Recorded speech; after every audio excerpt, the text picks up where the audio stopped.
How serious is Poland about building a nuclear future?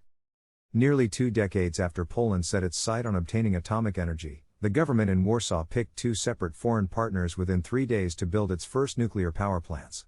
The sudden rush in deal-making and unexpected changes of plans are prompting questions about how serious the government is about the endeavor that was meant to reduce the economy's reliance on coal. The prospect of general elections late next year is further complicating the picture. Why does Poland want nuclear power? The European Union's largest eastern economy relies on coal for more than 70% of its electricity generation and needs to exit the dirty fuel by 2050 to meet the bloc's climate goals. Nuclear power is seen as Warsaw's best bet for clean and stable energy that would replace aging coal plants without relying on weather-dependent wind and solar.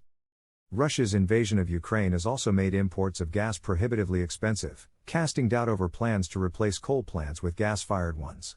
Poland's only attempt to build an atomic reactor, based on Soviet technology, was halted after the Chernobyl disaster in 1986. Government plans envisage 6 to 9 gigawatt of nuclear energy by the mid-2040s. Will there be 2 different nuclear projects? It appears so, although some hurdles remain.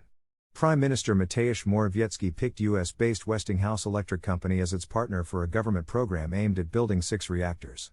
However, Poland committed only to 3 units thus far for about $20 billion, leaving the decision on the remainder for later, with Korea Hydro and Nuclear Power Company and Électricité de France SA in the running for the contract. Meanwhile, Deputy Premier Jacek Sasin signed a preliminary agreement with the Korea Hydro utility for a separate plant, to be built outside the government's nuclear program, by the biggest state-run power producer PGE SA and billionaire Zygmunt Solar's Zax utility ZPAC SA. What obstacles hinder this strategy? Firstly, it will be more costly to develop smaller projects. Westinghouse said the cost per unit for 3 reactors may be more than 10% higher than in a case when the country chooses to build all 6 one by one. Furthermore, Korea Hydro's bid faces hurdles after Westinghouse sued the company to prevent unauthorized sharing of nuclear technology at first obtained from the US with other countries, such as Poland. Sasin told Weekly Seichi that he got assurances from both sides of the dispute that it would end quickly. Without some sort of settlement between the two, Poland will not start the Korean project, he said. Westinghouse has so far ruled out any out-of-court settlement. Why is Poland's plan so complicated? This isn't clear. Poland's pick of a US partner seemed a natural choice with the recent tightening of security cooperation between the NATO allies in the wake of Russia's aggression in Eastern Europe. Officially, the government said it first needs to pick the location for the second 3 reactors before choosing the builder.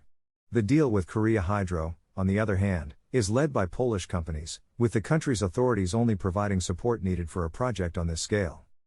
Some analysts see another potential motive. Poland may be effectively stringing along Korea Hydro and EDF for the second 3-reactor deal, as well as starting a separate project with the Koreans, to pressure Westinghouse to complete its AP1000 reactors on time and on budget. Are there other risks? Yes, politics and financing. Poland's opposition is likely to win next year's election, according to opinion polls.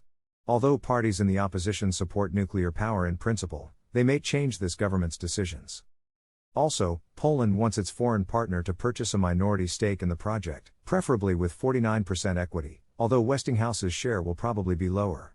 The company said that US Exim Bank and other institutions can provide more than 70% of the financing. Poland said it has $17 billion in loans ready. Felicia Amanoff, an analyst at Bloomberg NEF, said that Poland should announce mechanisms to ensure profitable, stable power prices for nuclear energy, like the UK has done. Building 2 different types of reactors simultaneously does reduce the opportunities for some economies of scale, but it's still possible that either the Westinghouse or Korea deal will fall through, she said. Also, there has been no final agreement around financing and it's not clear if private investors would be sufficiently interested in such projects.